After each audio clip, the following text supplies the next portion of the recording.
Hello everyone, welcome again to the breakdown. Today we are going to break down a scene. It's a scene from a Netflix show. It is called the Peaky Blinders.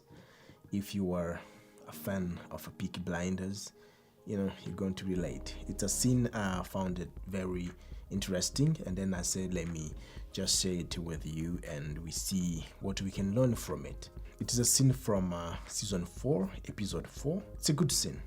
We are going to go into it and then see how they designed it, how they staged the whole thing in the scene, and maybe we can use it in our film. When we are going to make ours, we can relate and then do such a thing to make more than we usually do. Let's try this one and see what we can get from it. All right. So here we have a scene. Oh god, this scene is nice. You can see the whole room. It's equipped, like there's nowhere you can see empty walls. The wall they are covered. You can see there, here, the whole layers. Like there is a lot of things everywhere. The haze, always start with the haze. So it's something really good you should do when you are setting, when you're designing, when you're just putting things into your scene. It's better to have like a lot of things that are going to give us the mood. We who are watching, of course, as you can see here, we have like everything, every wall, everywhere there is something to cover the gap. So you cannot see where there is empty spot. You cannot see it.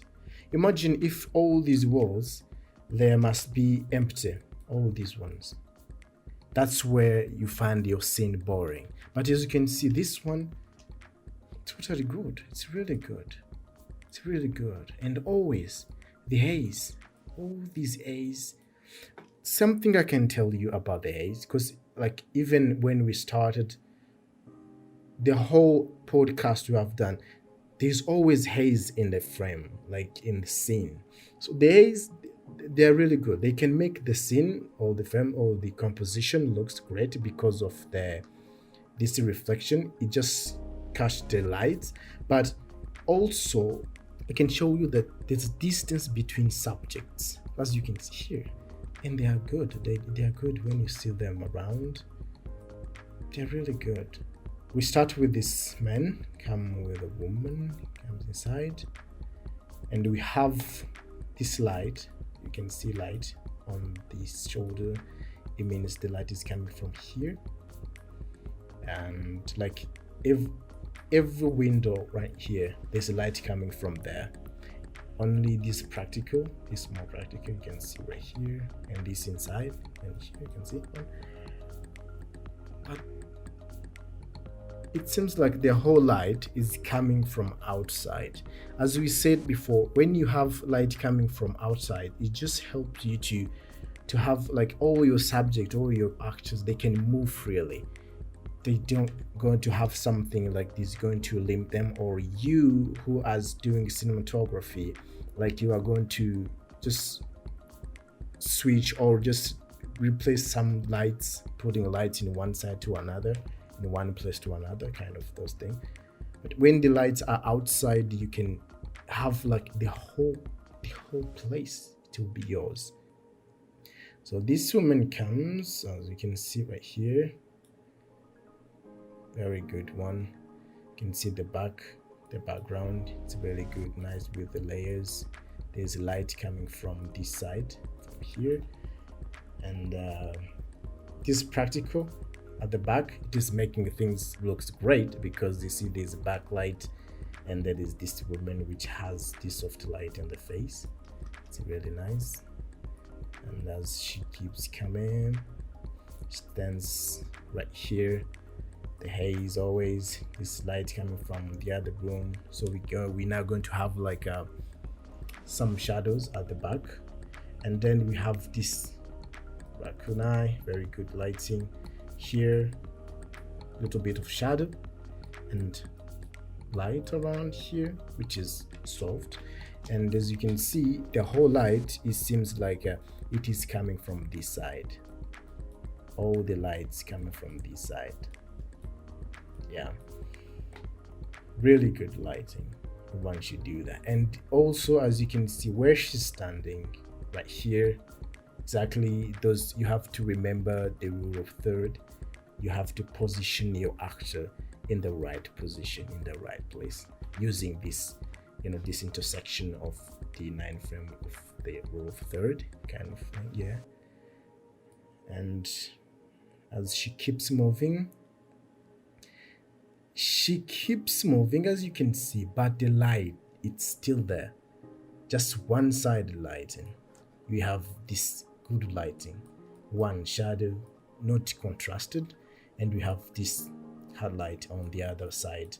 It's a really good lighting. We have a motivation. We know that light is coming from on the right of the actor, always from the back where the thing started, where from here you can still see really good. From here, whole light is coming from one side, just from here. So you can see it's a really good thing. We have shadow, light, shadow, light.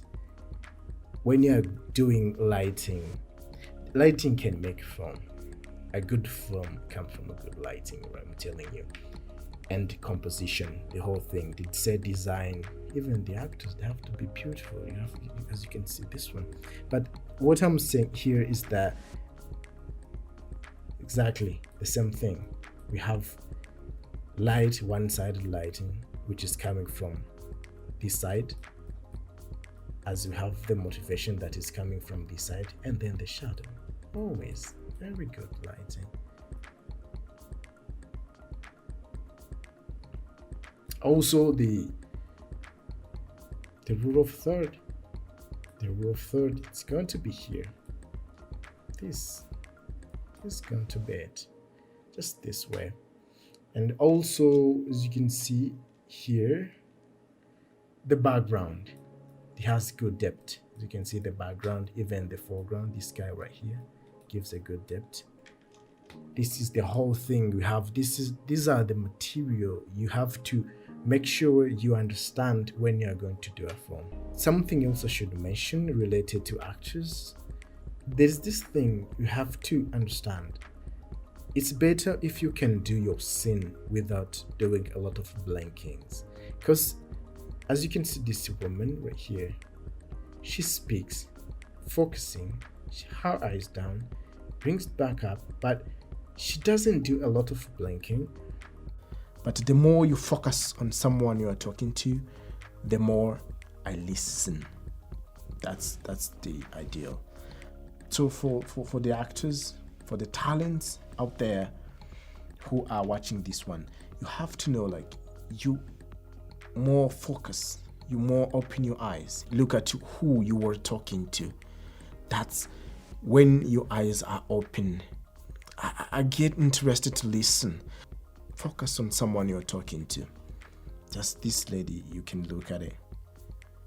She speaks, focusing, no blinkings. Even if she does, because it's normal, like few of them, but not like blinks. It's really good right here. Really good right here. Very long shot. Not too long shot. Not long shot.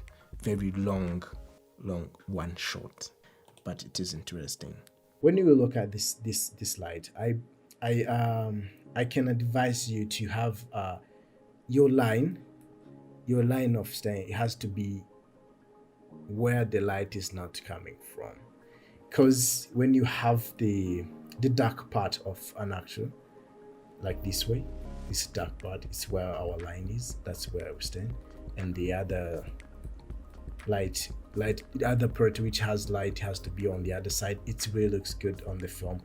Even when we keep going. This is a long scene. Even here, as you can see, it's coming from the other side. This lighting, all coming from the other side. So you have to be just on the other side, like the opposite side where the light is coming from. It gives a really good result, as you can see right here. This is really good. Peaky Blinders.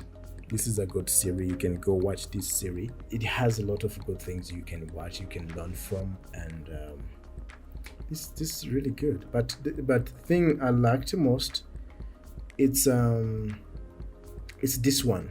This is my favorite part.